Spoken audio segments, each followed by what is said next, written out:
right.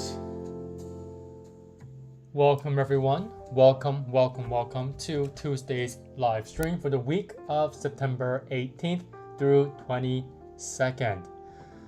So, we have a lot to discuss, but I'm gonna keep it succinct and very clear for you guys for you to understand.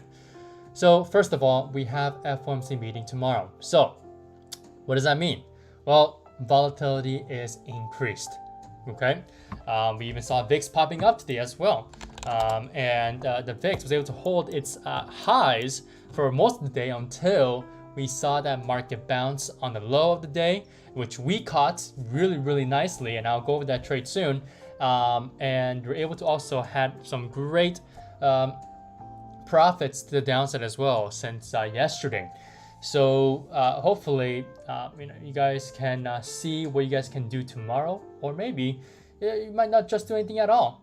Because again, some people do well when there isn't a lot of volatility and there is a specific trend where the price follows, right? Just one specific trend. So with the fact that we have FOMC volatility in mind, and today was a clear example of that volatility, there's a great chance. Let me take out my technical analysis here.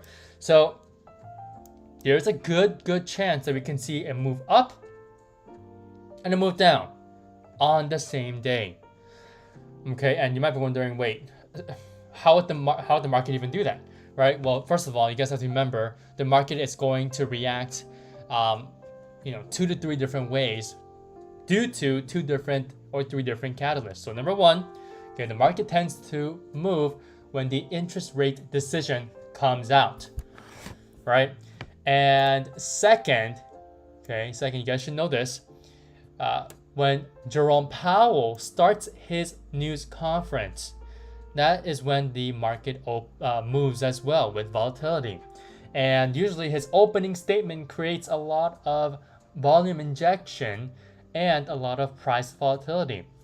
And then this is a maybe, a 50-50. Okay, the third type of event that could move the markets tomorrow is the actual questioning from news reporters that they give to or ask to Jerome Powell and how he responds to those questions. I've seen that happen multiple times. So basically, the two main things are the rate decision and the Jerome Powell news conference as usual. Okay, or specifically, I guess I need to say the opening statement. Now, this week so far, we have some weaker housing data, and that's good, right? That's good. The overall economy is all right, other than the fact that we've hit, record national debt of $33 trillion. That is a insurmountable amount. I can't even imagine how much money that is, how much debt that is in my own head. And we're starting to see a lot of more bankruptcies happening as well. Plus, corporate debt is increasing as well. So there are a lot of underlying causes to be very, very bearish. And also, I wouldn't mind being bearish using those economic factors and data along with any other fundamental catalysts, because again, it plays right into our September seasonality trend. And if you guys remember, right at the end of August, I did say exactly that on the day of September, we're going to see a red day. If we do see a gap up, we're going to continue to move down for the rest of the trading day on September 1st, and we're going to close red. Guess what we did? We ended up, with a red candlestick. Even though percentage-wise, we ended up with 0.19%. So I was half right there. So now what occurred after that, though, was that we got to move down. We actually erased all the profits that we saw on the last week of August. And so now today we've made another lower low. So let's talk about today. So we were able to hit this range that I have here around 440.50 to 441, and this range is what I saw on the intraday time frame, on the 15-minute time frame specifically. So we got into SPY calls on this candlestick. So I specifically remember getting in around 440.80. And my initial price target was 441.50. Now, why would I say 441.50? Well, first off, we just reclaimed the 15-minute 10 SMA. And so if we do decide to, whenever we see the price deciding to get back over and close over the 10 SMA, reclaiming that SMA, we tend to get a nice run up higher until we retest the next larger SMA, which is my short-term 21 SMA on the 15-minute time frame. So that is the reason why I chose the 441.50 level.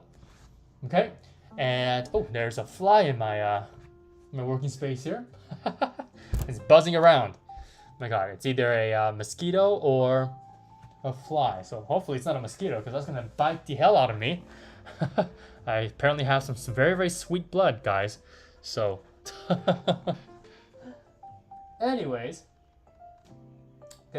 so what we have here again is the fact that I had a pretty good entry. I basically could have waited for a breakout over 4041, but I did not. Instead, I got a riskier. Again, that's a little asterisk there. I got a riskier but early and pretty good entry as we caught the bottom and as we caught the reversal. Now, the only problem here was that I got out too early. So even if we got 40% on this trade, I could have waited until we hit at least, I don't know, maybe 442. But again, if we see the daily trend, right? If we go back to the daily trend here, we are in a downtrend, right? Lower highs, lower lows. I mentioned that a couple of times already.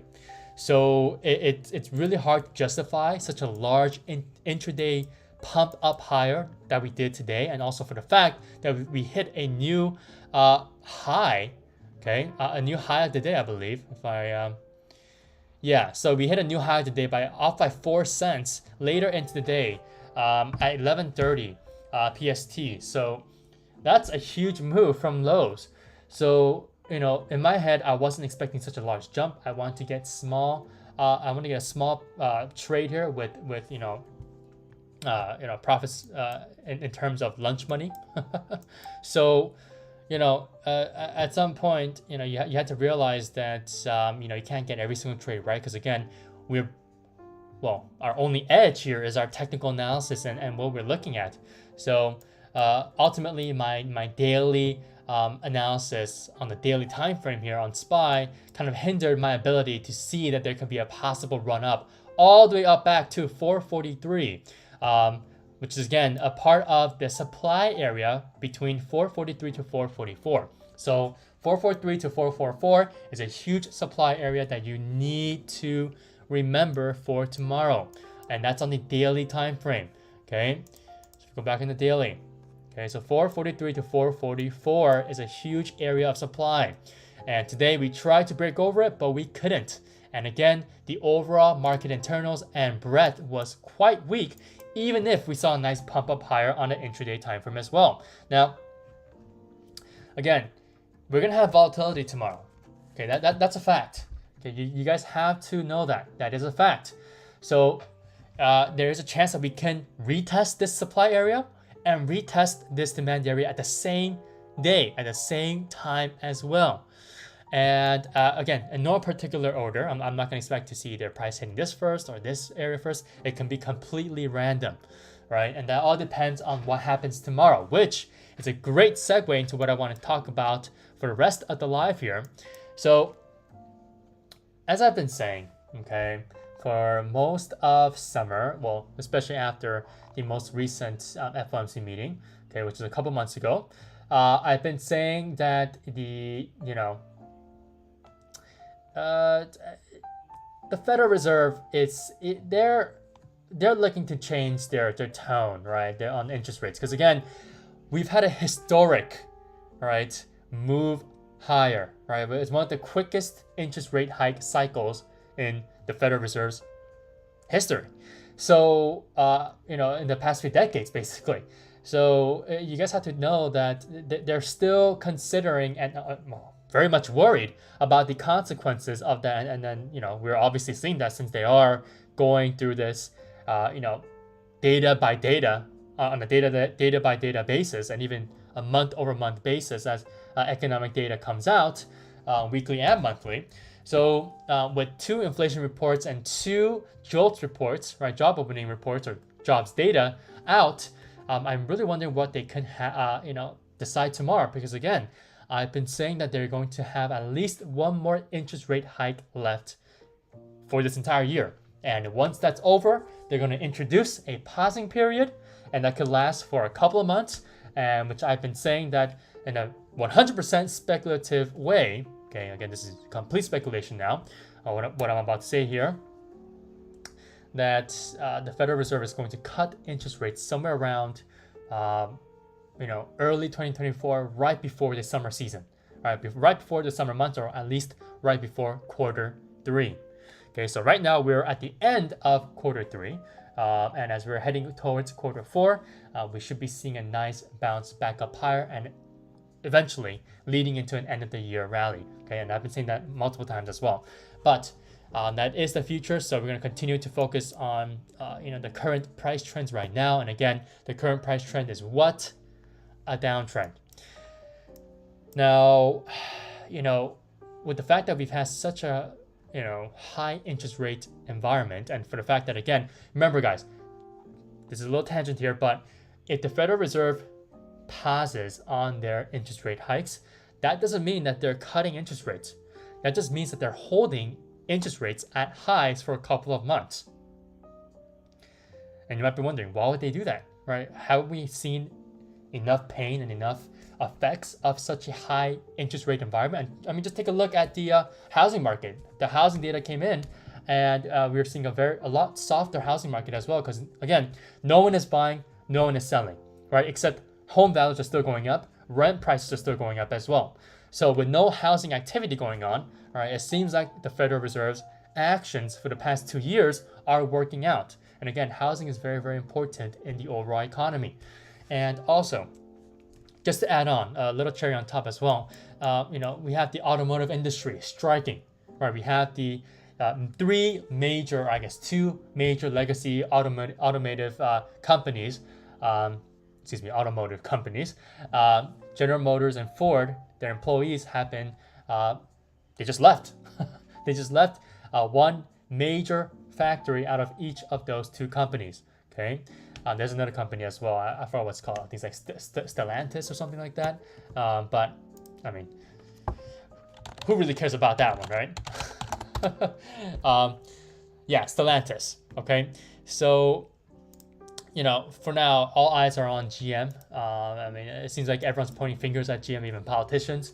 So that's gonna be interesting. But again, it seems like the whole U.S. nation is under strike, including the Hollywood strike there.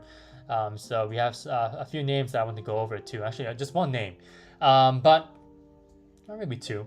But yeah, so it seems like the Federal Reserve's actions for the past 1.5 to 2 years are truly working, right? So wouldn't tomorrow's FOMC interest rate decision kind of be decisive at this point? Shouldn't we know what should happen? Well, not really, because there's a caveat now. Energy prices, right? Crude oil futures, right? Crude oil has been rising higher and higher and higher. Okay, oh, not this one. There we go. It's the right ticker. So there is a lot of talk coming in right now saying that crude oil is going to go to $100 per barrel. Okay, we saw that back in very early 2022, and it's also hard to imagine that crude oil was a negative number. It went below zero back in 2020. So it's incredible to see where it's at now. So we know that Saudi Arabia, right, the big OPEC plus countries have agreed upon, cutting supply. Right, they're lowering production of crude oil barrels, and that's not looking good for the U.S.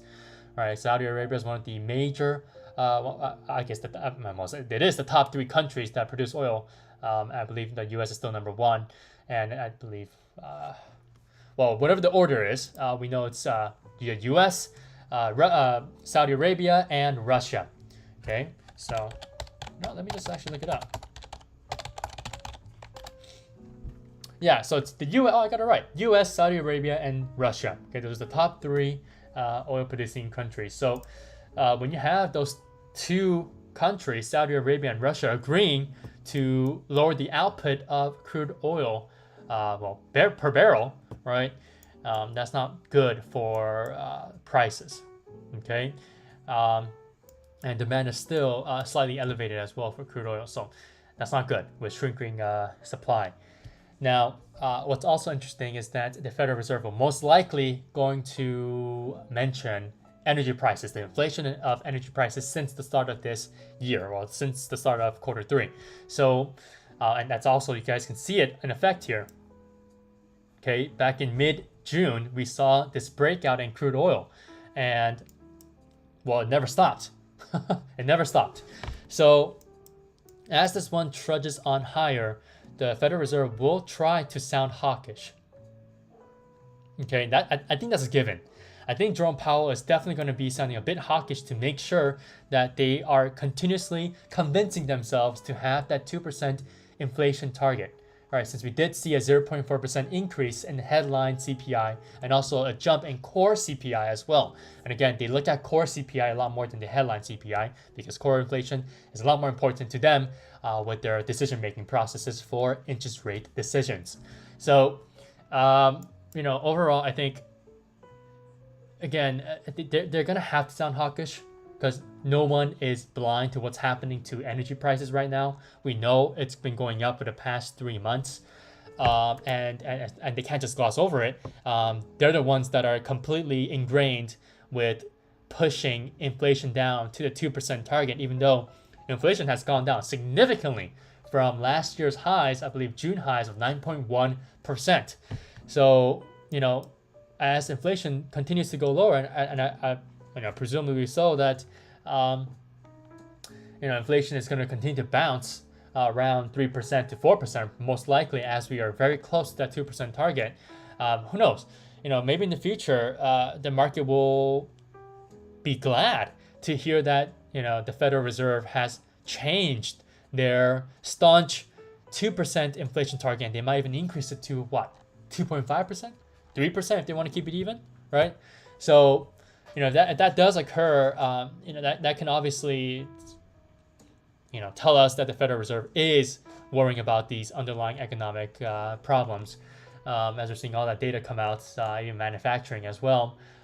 So, it's interesting to see what will happen tomorrow. But again, if the interest rate decision tomorrow is a pause, and if Jerome Powell sounds hawkish, okay, that means what we saw today with increasing volatility, okay, we're going to see that again tomorrow. We're going to see it up and down tomorrow, right? Very, very wide price range is what's to be expected tomorrow. So you guys have to be careful. And again, the two ranges that I'm looking at is 440 to 441 as a demand area, and 443 to 444 as our supply area, right? So $444 to $443, okay? And then $441 and $444. And that is the range that we've been keeping so far, as we've seen today. And so far, we've got a nice trade off of this demand area. So again, if you want to take some trades tomorrow to the downside and to the upside, September is your month. Why? Because both calls and puts are successful in this month on an average, on a historical average. So yes, September seasonality tells us that we go down, right? We go down and into October, and late October is where we tend to get a nice bounce, an actual official bounce, and obviously a bottoming out price action and possibly even consolidation, and then we get that end of the year rally, right? So, September again, I expect it to be ending on an ugly note. Just make sure you guys remember my official longer term targets on SPY to the downside. So 437, okay, 437 is our official intermittent pivot point. And then if we break below 437, if we even make it to 437, depending on how the markets react tomorrow to the rate decision and Jerome Powell's words, we can come back down to 429.50, which can coincide with this horizontal level, including this descending resistance trend line, right? And again, if you guys have forgot, I am looking at this name, the overall markets here, the S&P 500, with this potential price path that I've drawn. So again, this is speculative, but I have taken into consideration of these two trend lines that I've, drawn here, right? And again, what are these trend lines from, or where are these trend lines from? That's a better question. This is the part of that macro cup and handle chart pattern that you guys should be able to see on the weekly time frame. And this one right here is a tilted or angled handle compared to your textbook flat handle that we tend to have on a textbook cup and handle chart pattern. So on the daily time frame, you guys can just simply regard it as a descending channel or just a rather large bull flag, right? So as long as the price continues to really conform to the parameters set up by these two trend lines, this is the specific price path that I'm going to expect. And again, another reason is just, the price tends to react like this, and it tends to consolidate like this when we are forming this type of a descending channel or a flag on the daily time frame or a macro cup and handle chart pattern on the weekly time frame. Okay, so I covered all the bases here for you guys to be able to trade SPY tomorrow amidst all the volatility. But again, like I said early on in the live stream, you guys do not need to trade tomorrow actively. Okay, just manage any current positions that you have. maybe you might have to hedge because again, we're still in a downtrend. Yes, things can happen tomorrow and that can change completely as we can be pinning and gunning towards the upside again to retest this descending resistance level. Who knows, right? Because again, volatility has increased just so that the market can be ready for what comes tomorrow with the rate decision and the FOMC meeting as well. Okay, so now with all of that being said, what do I personally believe? Well, first of all, again, I've been saying for months on end that the Federal Reserve still has one more interest rate hike higher, and the significant clue to back up that claim is energy prices, the inflation in energy prices. We saw that with August inflation report, and I'm completely expecting to see a potential smaller jump in inflation again for September, which will come out in October. Okay, so as energy prices continue to stay high, or continue to stay at its current highs, is what I should say. There is a chance that the market can react badly to Jerome Powell's potential bearish tone. Okay, and again, what is a bearish tone? Well, it's considered hawkish, right? And a bullish tone is going to be dovish, and that's how we like to, I guess, identify those quote-unquote tones from the Federal Reserve. Okay, hawkish and dovish. All right, so with all that in mind, okay, at some point, we just have to realize that, again, the market at some point is not going to care what happens, especially during the pausing period when it comes, okay, because it's going to come, right? And especially after the pausing period when they announce that they're going to end the pausing period and they're going to announce rate cuts and they're going to change their monetary policy from being quantitative tightening, okay? Because right now it's at QT, all right? And they might loosen up their monetary policy, all right? And again, for sure, guaranteed, once the pausing period ends, we will get rate cuts. We're going to see a change in their tone. We're going to see a change in their actual interest rate decisions.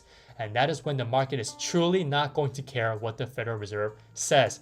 Because again, what have I been saying since late last year? That 2023 is going to be a year of desensitization to any large economic data reports and even the reactions and decisions made by the Federal Reserve based off of those economic data reports. And you guys have seen the evidence of that. I was correct. Okay, the market has created a new bull market run for 2023. All right? Okay, so with all that in mind, I bid you guys good luck tomorrow. Make sure you guys keep in mind these two supply and, well, these two areas, one supply, one demand. One is at 444 to 443 and the other is at 441 to 440. Okay, make sure you guys are trading safely, lower your risk exposure, especially during times of volatility. And yeah, if you guys have any questions, please let me know. DM me on Instagram at chartsfocus1 or just email me at charts41@gmail.com. Okay, again, my email is slightly different from my username, charts41@gmail.com. All right, have a great rest of your night, guys. Thank you guys so much for listening, and I'll see you guys all on Thursday.